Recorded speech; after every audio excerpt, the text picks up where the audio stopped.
Assalamualaikum warahmatullahi wabarakatuh. Bertemu lagi dengan aku Bisra di Review Official. Nah, gimana nih kabarnya buat teman-teman semua? Semoga dalam keadaan sehat ya. Di episode kali ini sedikit berbeda dengan episode sebelumnya, dimana kali ini kita take videonya outdoor di sebuah objek wisata di Kabupaten Bogor. Dan biasanya kalau kita itu take videonya kan di zooming dan biasanya kita bahas politik. Nah, untuk kali ini kita tidak membahas politik, tapi kita sedikit bergeser, yaitu mengenai entrepreneurship. Nah, di sebelahku ini sudah ada seseorang pengusaha muda, luar biasa, udah sukses banget, dan tentunya ini sangat menginspirasi untuk kita, khususnya kaum milenial. Nah, langsung aja kita sapa ya, Abi Melvizon. Assalamualaikum, Bi. Waalaikumsalam warahmatullahi wabarakatuh. Sehat, Bi? Alhamdulillah sehat. Luar biasa. Nah, bagi teman-teman semua yang belum tahu nih siapa Abi Melvizon ini, jadi Abi Melvizon ini sebenarnya tetanggaku. Jadi beliau ini seorang pengusaha dan dengar-dengar juga sudah memiliki beberapa butik ya, Bi ya, butik atau toko baju gitulah kira-kira. Nah, nanti kita gali-gali nih pertanyaan dari awal Abi ini merintis usahanya gitu teman-teman. Oke, langsung aja nih, Bi. Dari informasi yang saya dapat nih, Bi, Abi ini kan berasal dari Kabupaten Solok ya, Sumatera Barat, dan Abi merantau ke Jakarta. Nah, mungkin Abi boleh cerita, Bi, Abi dari Solok itu motivasinya apa gitu datang ke Jakarta, dan sebenarnya Abi ini ingin cari kerja apa sih di Jakarta gitu? Pertama-tama sebenarnya ini harus ada koreksi dulu sebenarnya. Oh gitu. Sebenarnya saya itu bukan dari Solok kabupatennya, jadi kabupatennya itu Tanah Datar. Kebetulan Tanah Datar itu memang berdampingan dengan Kabupaten Solok. Oke. Nah, jadi saya berasal dari Kabupaten Tanah Datar, yaitu persisnya di Jorong, di Desa Lawang Mandahiling, Jorong Malintang, Kecamatan Salimpaung, Kabupaten Tanah Datar. Jadi posisinya itu kalau kita dari arah Bukit Tinggi itu menuju Batu Sangkar, itu kalau dari arah Bukit Tinggi itu persisnya itu setelah desa Nagari Tabek Patah. Itu daerah kecil itu ada namanya, yaitu Nagari Lawang Mandahiling dan kecamatannya Salimpaung, kabupatennya Tanah Datar. Dan motivasi saya sebenarnya untuk berangkat kerja ke Jakarta, sebenarnya ini saya proyek gagal karena dari awalnya itu saya itu pergi merantau ke Perawang, Pekanbaru. Ternyata di situ ada beberapa hal yang tidak memungkinkan untuk saya melanjutkan karir atau usaha di sana. Saya berangkat ke Jakarta tahun 2001. Setelah tamat sekolah, berangkat ke Jakarta tahun 2001. Motivasi putra daerah, siapapun putra daerah yang pergi merantau untuk ke kota besar, intinya untuk belajar dan untuk merubah nasib keluarga dan untuk nasib pribadi. Karena motivasi itulah yang karena motivasi keluarga dari faktor ekonomi itulah yang untuk menguatkan saya untuk jatuh bangkit dalam beberapa hal, dalam beberapa kondisi. Dan alhamdulillah yang membuat putra daerah itu lebih tahan banting, bahasanya orang sekarang, daripada orang-orang yang hidup di Jakarta karena keadaan alam dan faktor ekonomi di kampung. Ini menarik nih, karena memang Abi ini merintis karir atau usahanya itu dari nol nih teman-teman. Nah, kalau boleh tahu, Abi kan tadi bercerita sebelum ke Jakarta itu Abi itu ke Perawang gitu, di Riau gitu. Abi di sana tuh memulai usaha apa atau kerja di mana dulu? Kebetulan motivasi dari kampung itu untuk sekolah. Saya kebetulan lulusan SMK dan jurusan otomotif. Karena motivasi saya untuk mengambil sekolah di SMK itu dulu karena ada kejuruan dan minimal kita punya keterampilan. Kalau seandainya kita udah punya keterampilan, kemungkinan besar untuk bekerja di suatu perusahaan itu lebih besar. Ternyata takdir berbeda. Waktu itu saya udah berusaha untuk mencoba masuk untuk di sebuah perusahaan di Perawang itu. Ternyata waktu itu perusahaannya belum ada lowongan, dan buka lowongannya itu setelah beberapa bulan. Setelah itu informasi dari saudara, dan itulah yang membuat saya termotivasi lagi. Mungkin saya tidak mungkin untuk lama-lama di Perawang, dan saya setelah nggak memutuskan untuk tidak di Perawang, saya pulang ke kampung. Setelah pulang dari kampung, saya ada keinginan yang kuat untuk pergi ke Jakarta, dan kebetulan di Jakarta udah ada saudara saya yang sudah dulu merantau ke Jakarta. Di Perawang itu di perusahaan apa, Bi? Kan Abi backgroundnya otomotif gitu ya. Apakah di showroom mobil juga atau bengkel atau gimana? Nah, kebetulan di Perawang itu keinginan saya untuk ke Perawang itu pengen kerja waktu itu di perusahaan Indah Kiat. Oh, Indah Kiat. Nah, dan kebetulan karena di showroom mobil itu, kalau showroom mobil itu saya pernah ditawarkan pekerjaan dulu sama kakak pembimbing saya waktu itu PKL itu di Andalas Berlian Motor. Karena saya berpikir kalau kerja di daerah saya kemungkinan gajinya kecil, dan saya berinisiatif untuk ke Perawang dengan berharapkan dalam gaji dan besar. Tapi sayangnya di Perawang pada saat itu juga tidak ada lowongan itu ya. Tidak ada lowongan, mungkin rezekinya belum di Perawang. Sehingga itu yang membuat Abi balik lagi ke kampung, kemudian memutuskan untuk berangkat ke Jakarta gitu ya. Oke. Nah, sesampainya Abi di Jakarta gitu, Abi kan tadi menyampaikan bahwa sudah ada saudara yang memang sudah tinggal di Jakarta. Dan saat itu apa yang pertama kali Abi lakukan gitu? Apakah ikut saudara itu bekerja, atau Abi sudah mulai berpikir atau bekerja di mana gitu, di perusahaan mana gitu? Sebelum saya bercerita setelah sampainya saya di Jakarta, saya flashback sedikit di kampung. Sebenarnya saya berangkat ke Jakarta itu dengan motivasi yang kuat dan modal nekat, karena keadaan ekonomi keluarga lah yang menguatkan saya untuk harus pergi merantau ke Jakarta. Kebetulan waktu itu saya alhamdulillah ada teman orang, ibaratnya orang di sekitar kampung itu yang sering bolak-balik ke Jakarta, dan karena motivasi yang kuat saya berkeinginan untuk pergi ke Jakarta. Saya ke Jakarta naik truk saya ikut teman naik truk ke Jakarta. Saya waktu itu ke Jakarta ibaratnya RBT, rencana bangun tidur, tapi rencana bangun tidur itu eksekusinya. Tapi keinginan udah dari jauh-jauh hari.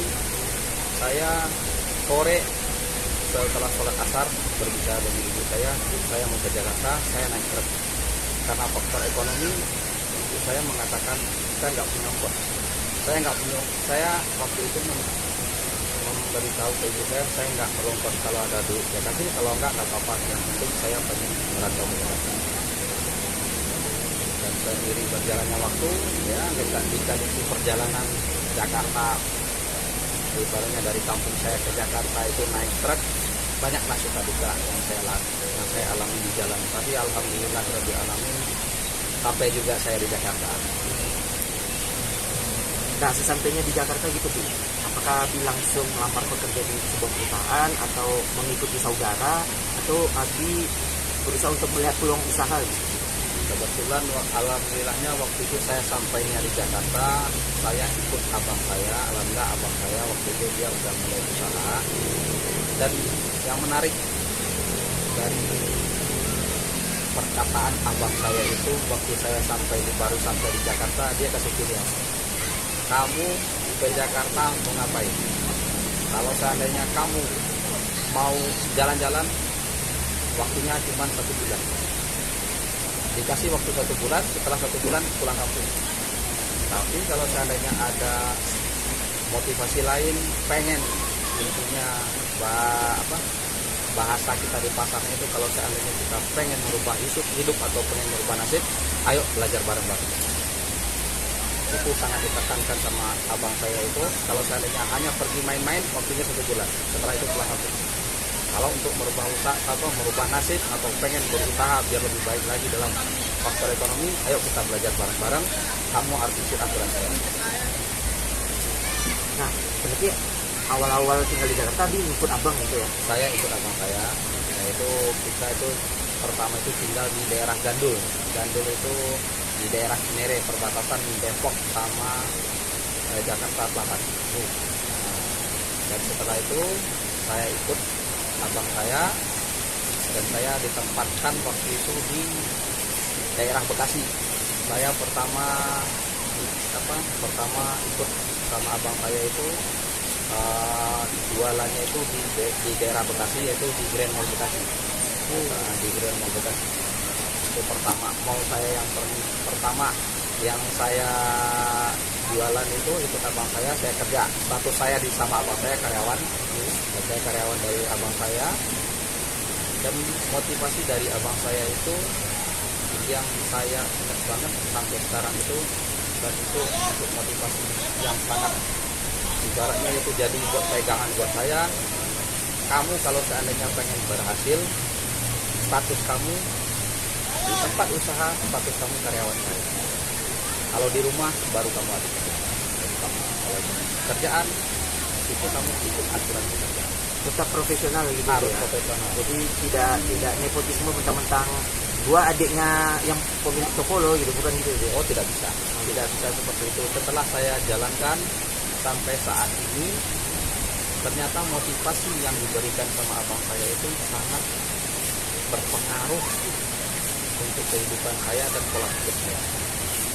Karena apabila kita memposisikan diri adik dari bos, seakan-akan kita di tempat kerja itu malah seakan-akan kita memposisikan diri itu sebagai adiknya bos. Padahal oke, adiknya bos tapi punya skill nggak seperti bos. Iya. Nah, jadi itulah yang harus ya untuk teman-teman, ya mudah-mudahan teman-teman yang pengen ya alhamdulillah ekonomi keluarganya lebih baik dari saya lah untuk yang punya usaha. Kalau seandainya kita mau berkecimpung di dunia usaha, walaupun kita anak bos, keponakannya bos atau saudaranya bos, itu yang bos itu saudara kita, orang tua kita, dan bukan kita. Itulah yang harus kita lakukan dalam hati kalau seandainya kita mau belajar. Karena belajar dari awal itulah fondasi yang kuat, kita kuat menghadapi dunia usaha yang kita punya ya banyak lah. Biasanya memang gitu ya teman-teman, kalau udah ada anak bos atau ponakan bos atau ada hubungan dekat lah dengan bos atau pejabat, itu biasanya pasti kalau nggak feodal atau nepotisme gitu. Nah itu Abi ini abangnya sudah menunjukkan ya, abangnya sudah memiliki sebuah toko di Grand Mall Bekasi, dan Abi di situ bekerja teman-teman. Tidak menunjukkan istilahnya gue adiknya bos loh, gue adik pemilik toko ini, tapi Abi juga ikut berproses dalam dunia usaha yang dibangun oleh abangnya gitu. Nah lanjut nih, kemudian semenjak kapan kira-kira Abi sudah berani memutuskan untuk oke, kayaknya aku harus jalan sendiri gitu? Jadi waktu itu setelah beberapa tahun saya belajar dengan abang saya di Grand Mall Bekasi dan ikut beberapa event kayak event-event besar di Jakarta yang mungkin kayak contohnya kayak di PFJ itu, saya waktu itu kebetulan ikut di sana dan dipercaya sama abang saya. Abang saya lah yang membentuk karakter saya seperti ini, karena dia memberikan tahapan-tahapan itu untuk saya. Kalau seandainya pengen berkecimpung di suatu usaha, dari A sampai Z itu kamu harus mengetahui. Kenapa? Kalau seandainya kamu tidak mengetahui dan tidak mengerti dalam satu hal, nanti kamu akan gampang putus asa dan susah untuk menyelesaikan masalah. Kalau seandainya kita udah tahu dari awal sampai ibaratnya masalah A sampai Z-nya minimal tahu dulu, insya Allah kalau seandainya ada masalah, kita bisa lah untuk meminimalisasi kesalahan itu. Dan pun kalau seandainya ada terjadi masalah, kita udah punya solusi karena kita udah pernah di posisi. Nah artinya semenjak Abi dipercaya oleh Abang Abi untuk itu ya, mengikuti sebuah event gitu ya, Mengurus lah. mengurus gitu. Oke. Kemudian setelah itu apakah Abi sudah, katakanlah Abi udah, waktu itu Abi kerja sama Abang udah berapa lama? Saya kerja sama abang saya itu 3 tahun. Setelah 3 tahun, saya di situ tuh ada pengalaman, sedikit cerita pengalaman. Waktu itu saya sama abang saya itu kita untuk mengurus toko di daerah Moldaan Mogor. Oke. Jadi di Moldaan Mogor itu saya dipercaya juga sama ada beberapa CEO lah untuk mengelola di daerah itu, mengelola stand-stand di situ. Dan seiring berjalannya waktu, saya ada membaca peluang. Nah, alhamdulillahnya waktu itu saya lihat ini ada peluang, dan saya diskusi sama abang saya. Saya pengen bisa dagang sendiri. Oh, kamu pengen dagang udah bisa? Salah bisa, jalan. Abang saya, karena saya udah berbicara seperti itu, dia menanyakan lagi ke saya, apa kamu udah sanggup? Sanggup, jalan. Bismillah. Ya, setelah waktu itu saya menelpon ke istri saya menawarkan bahwasanya saya pengen buka usaha, dan ibu saya alhamdulillah support, dan alhamdulillahnya ya saat sekarang alhamdulillahnya saya bisa untuk menghidupi keluarga, alhamdulillah kebutuhan anak saya bisa. Nah, pada saat Abi membaca ada peluang untuk Abi buka usaha sendiri gitu, apakah itu, kan kita berbicara modal gitu ya, apakah ada keterlibatan Abang Abi juga untuk menyuntik modal, atau murni gaji Abi yang diberikan dari Abang Abi selama ini? Jadi dari modal ini, modal dari abang saya itu ada waktu itu karena saya baru buka, jadi peralatan gitu ya. Peralatan itu kayak hammer, tenis, dan dengan kawan-kawan itu saya dipinjam sama abang saya untuk modal. Alhamdulillah saya mulai kerja sama abang saya, motivasi abang saya dan motivasi dari almarhum ayah saya, kalau bisa untuk yang punya dua bisnis atau dua usaha itu, ini boleh saya berbagi tips sedikit kepada teman-teman.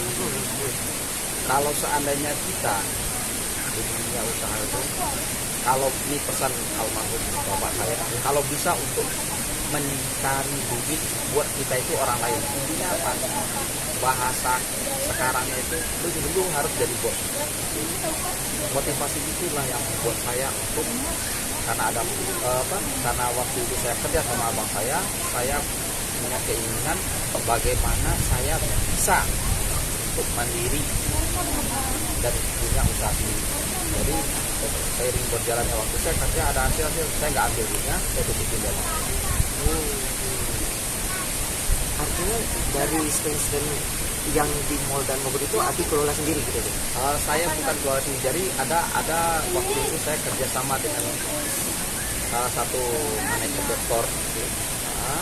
Kebetulan kalau manajer deptor ini dia kan biasanya ya, kalau orang manajer di suatu deptor itu mungkin dia pinter memahami mengelola di dalam toko.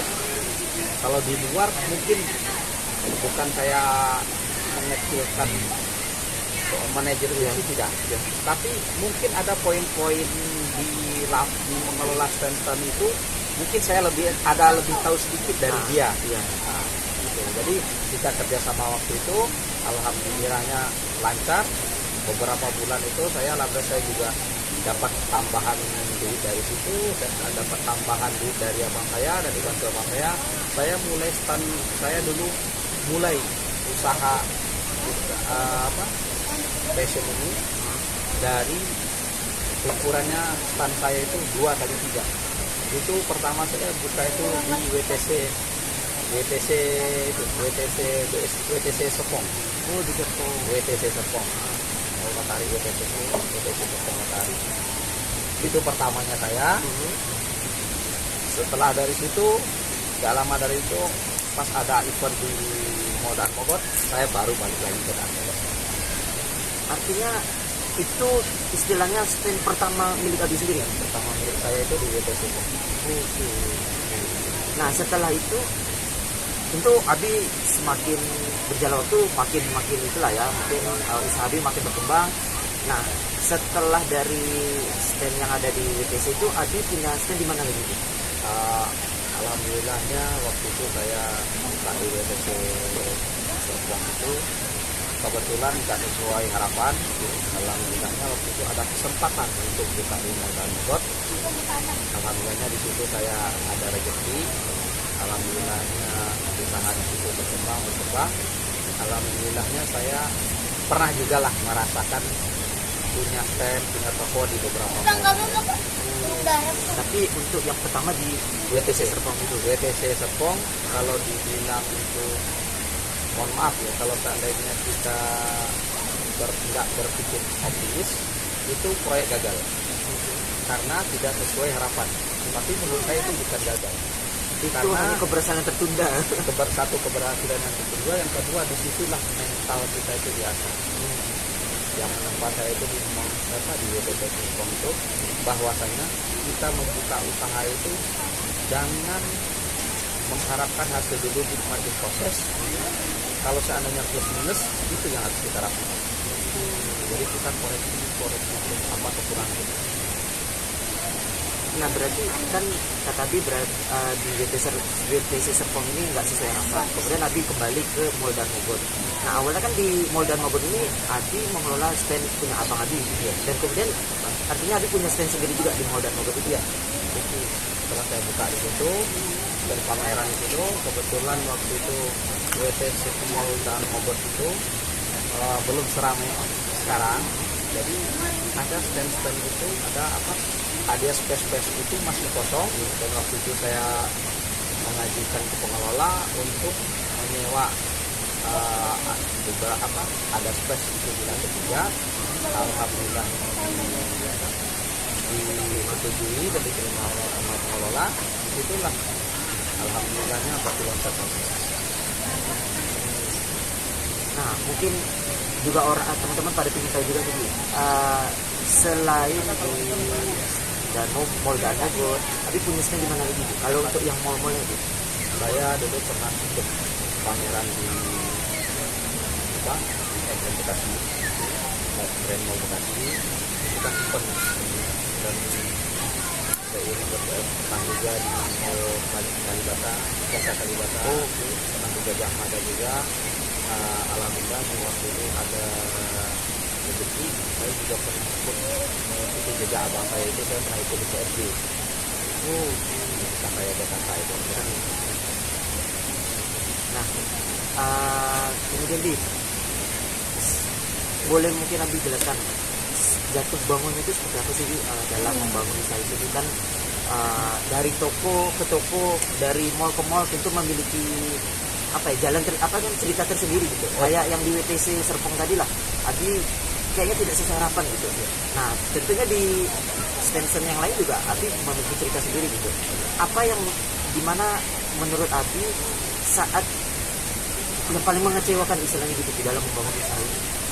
Sebenarnya kalau paling mengecewakan itu sebenarnya cara kita menyikapi itu. Yang namanya kita mau membangun usaha, kita harus punya tekad yang kuat. Seandainya usaha itu belum sesuai yang kita harapkan, kita harus koreksi apa kekurangan kita. Kalau seandainya kita nggak bisa mengkoreksi itu, berarti yang bermasalah itu bukan usahanya, kita belum siap dan belum sanggup untuk menjalankan satu usaha. Kalau seandainya kita udah siap untuk menjalankan satu usaha, apabila ada masalah, kita harus sudah punya solusi. Kenapa? Kita punya pengalaman.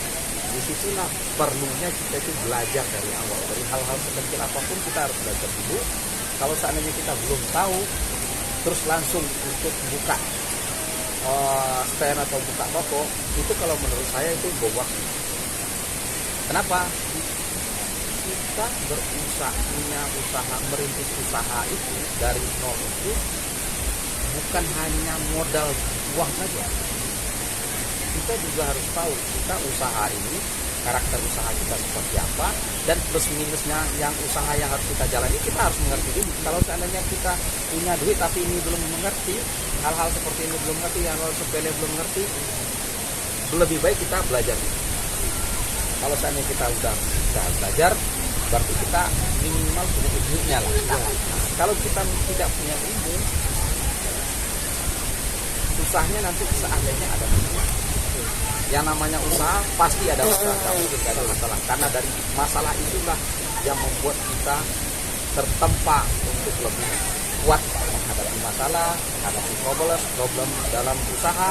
Apalagi yang namanya kita baru wirausaha ini pasti ada aja masalah. Dan untuk yang paling berkesan dalam kehidupan saya, orang tua, doa orang tua, doa keluarga itu sangat. Karena kenapa? Kalau tanpa doa orang tua saya, doa keluarga, mungkin saya juga masih di kampung lah. Menarik ya. Artinya setiap Abi bilang tadi ya, kalau dalam berusaha itu juga kita harus memahami peluang usaha itu dan pasarnya gitu, target pasarnya seperti apa gitu. Kalau memang belum memahami, mending belajar dulu. Dan ini udah dicontohkan sama Abi.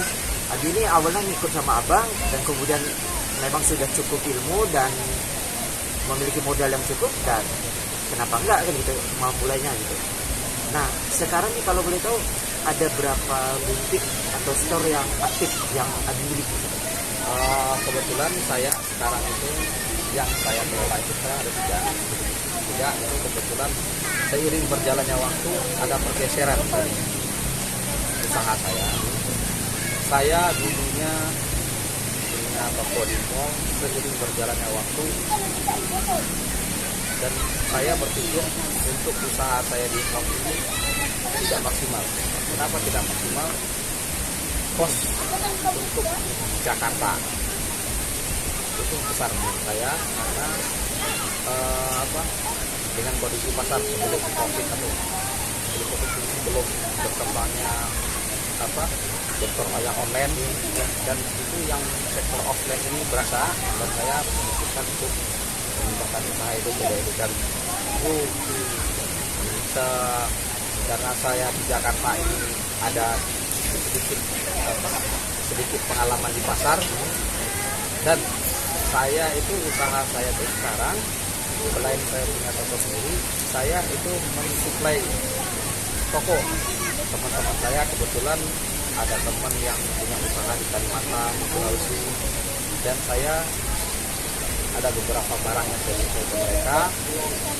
Jadi saya ini sekarang bukan hanya punya toko lagi. Nah, jadi saya seiring berjalannya waktu, dan kebetulan saya ada punya pengalaman sedikit masalah barang, misalnya barang-barang yang kalau barangnya di Jakarta barangnya murah, tapi tidak di daerah bisa dijual mahal.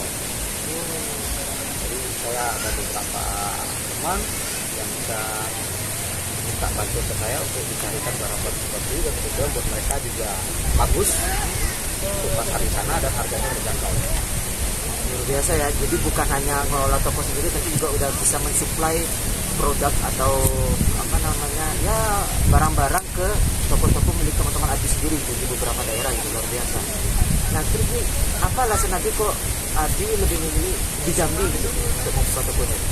Karena yang saya lihat peluang di situ itu lebih bagus untuk saat ini, dan ke depan itu saya lebih berpikirnya gitu. Dalam waktu beberapa tahun ke depan, toko online akan menguasai pasar dan mau setuju atau tidak setuju, suka atau tidak suka, toko offline akan terlibat. Karena apa? Dengan orang belajar sekarang offline, di rumah aja sambil tiduran mereka bisa sepi. Oh ini bagus bajunya, ini bagus ini. Harga bersaing di Jakarta. Dan kenapa saya tidak bisa mau memutuskan untuk ikut online? Dari satu sisi background saya, bukannya saya nggak mau belajar. Untuk saat ini saya lebih menikmati yang saya kerjakan. dari segi sisi tidak terlalu banyak menyita waktu saya. Dari satu sisi saya juga banyak menikmati itu. Karena bukankah maaf Bi, bukankah online kan hanya media saja untuk penjualan, apakah bukankah itu juga menguntungkan Abi dalam arti itu juga Abi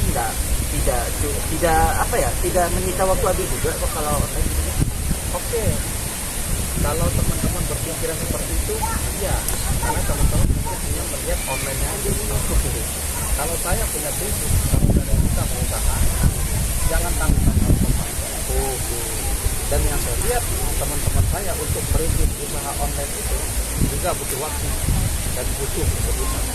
Dan untuk saat ini langkah jalan yang saya ambil, saya buka usaha di daerah, ada teman yang mengelola, kebetulan orangnya sudah saya percaya, dan untuk kesibukan saya di Jakarta saya untuk supply ke teman-teman di daerah. Kalau seandainya saya online lagi, waktu saya nggak ada. Waktu saya nggak, karena saya nggak bisa memaksimalkan itu. Kalau seandainya nggak bisa memaksimalkan waktu, berarti saya harus menyiapkan waktu lain untuk online. Nah, sekarang ada berapa yang kerjasama dengan Abi gitu, yang khususnya untuk mengelola toko-toko agung di Jambi? Kebetulan teman-teman saya yang di Jambi itu ada yang mengelola. Kebetulan dia itu dulu yang mengelola toko saya di Medan. Kebetulan saya dengan dia itu sudah jalan bareng-bareng itu sekitar 10 tahunan lebih. 10 tahunan lebih. Dan kebetulan karena dia udah lama, jadi saya sistemnya karena dia itu gaji lagi, saya bagi hasil. Jadi bagi hasil, urusan barang di Jakarta saya yang atur, urusan penjualan di sana dia yang atur. Jadi mutualisme.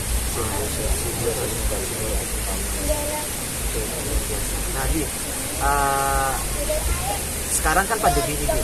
Nah, apakah itu berpengaruh terhadap penjualan Abi gitu?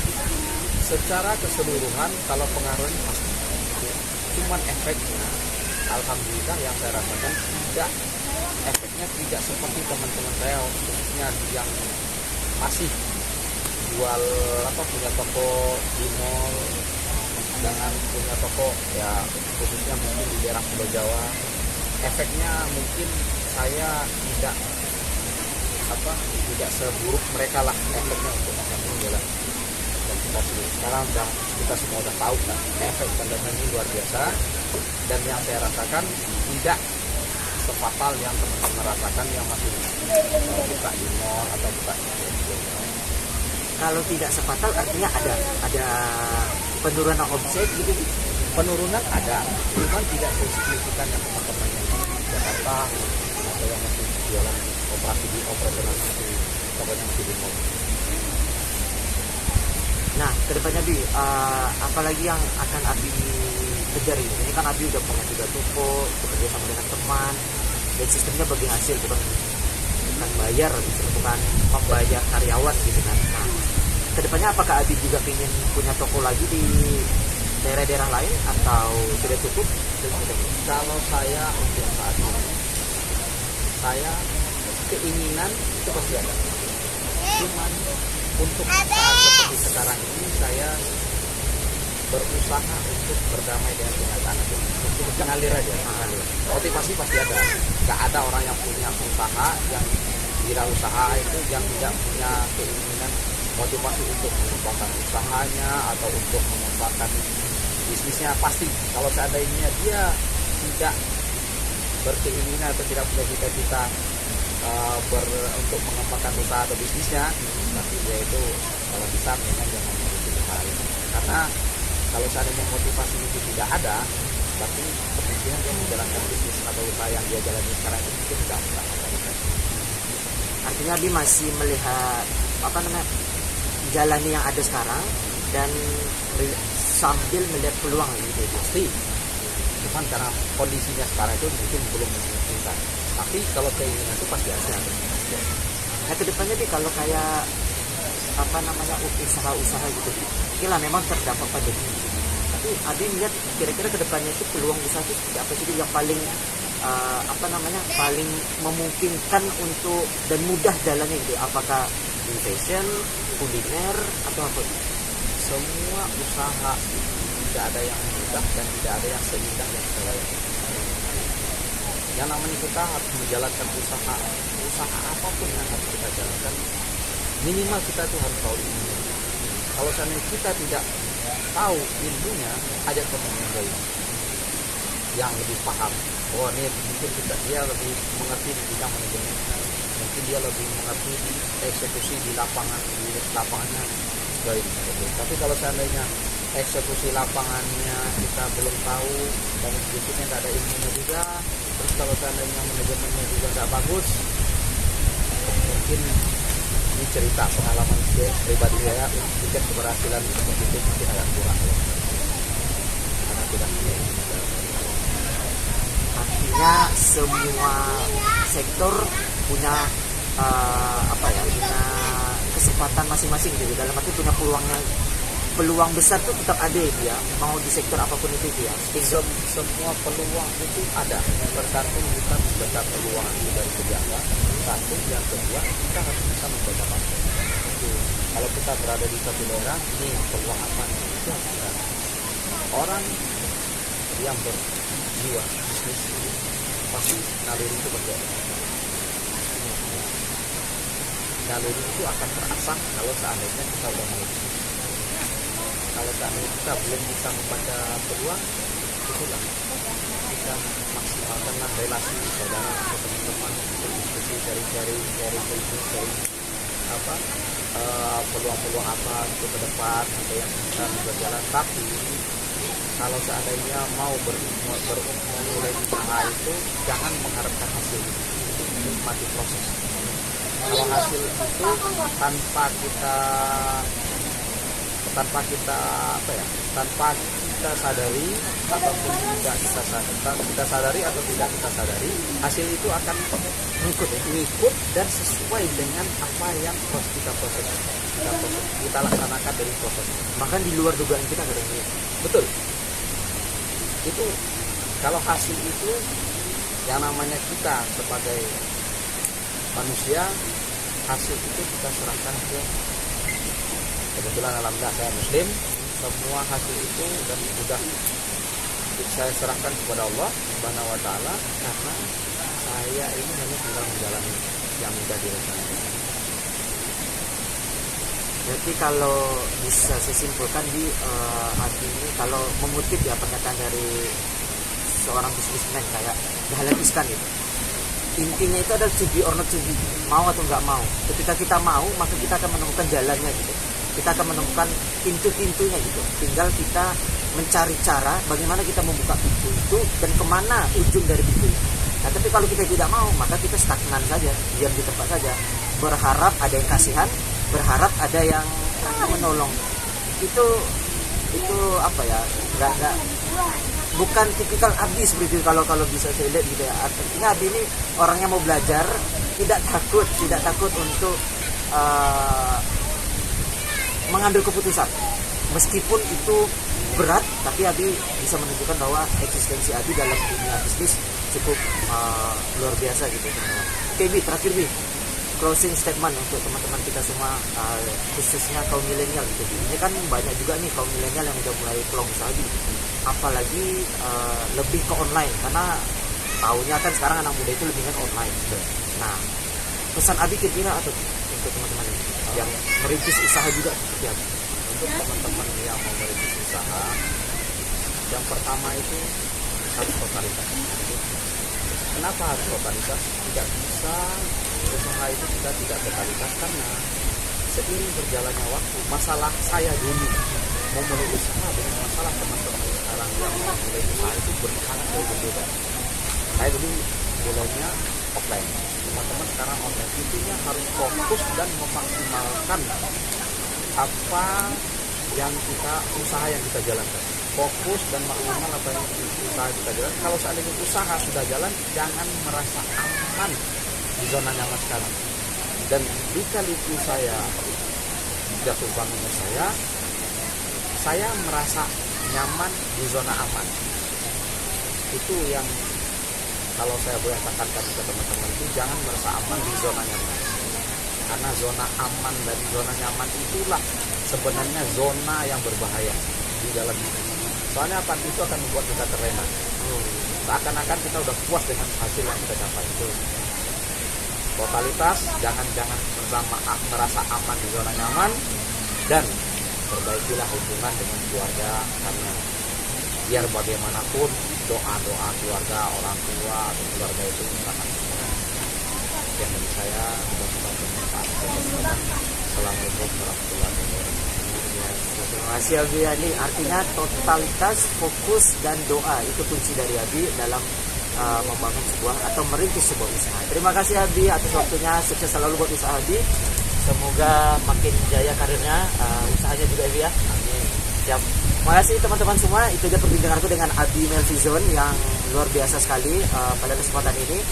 Sudah sharing kepada kita semua bagaimana membangun sebuah usaha dengan kunci totalitas, fokus, dan intinya doa dari baik itu doa kita sendiri maupun dukungan ataupun doa dari orang tua kita. Cukup sekian dari aku, lebih dan kurangnya mohon dimaafkan. Stay tune terus di Review Official, subscribe, like, comment, and share. Assalamualaikum warahmatullahi wabarakatuh.